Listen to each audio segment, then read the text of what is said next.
Figuring out whether you're ready for sex can be one of the hardest decisions in life. It doesn't matter whether you're someone wanting to have sex for the very first time or someone who's in a new relationship where sex hasn't happened yet. The thought process is pretty much the same. It's a big step and something we should all think pretty carefully about. So, how do you know if you're really ready for sex? 1. Assess the risks. First, you need to think about the risks associated with sex. And to be honest, there's a lot of them. We all know about the health and pregnancy risks of sex, and these are very important. But what about the emotional risks? What do you stand to lose? Will your relationship with that person be changed in a way you're not comfortable with? Sex can make us form a strong, compassionate connection with someone. Are you ready for those kinds of emotions? 2. Are you being pressured? You might think that having sex is the right thing to do, but is it really you who wants sex? Or is it the world around you, pressuring you into doing something you're not ready for? Peer pressure is a very real thing, especially when it comes to sex. Young people are under enormous pressure to lose their virginities, and it kind of becomes a competitive thing. Alternatively, even if you're not a virgin, people might still be pressuring you into having sex with someone new. In both situations, we really need to take a step back and figure out what we want and whether we're actually ready for sex.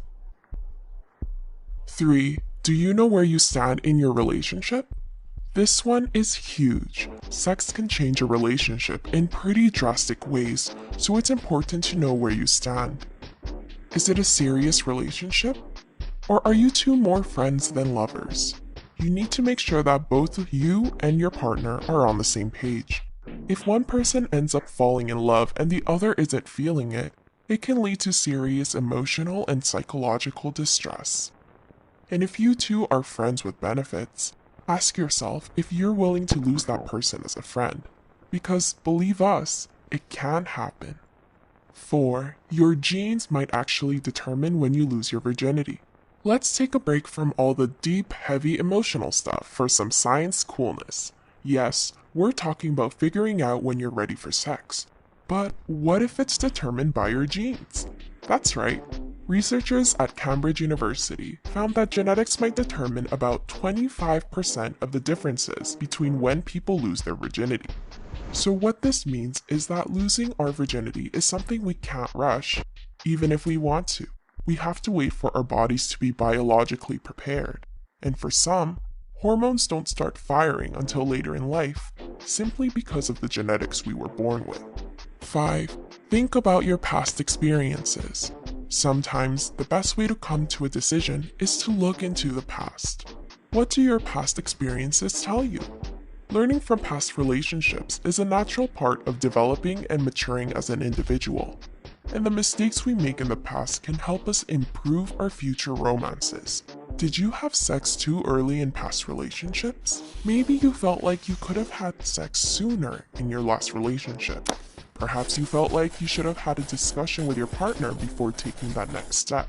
Obviously, this doesn't really apply to virgins, but if it's still your first time, you can still learn from the past. We can all look back on times where we rushed things too quickly. In conclusion, the most important thing to remember is that you should definitely think long and hard about having sex before going through with it. If you really ponder everything we just talked about, we know you'll do the right thing. No pressure. Thanks for watching. Now go do something fun.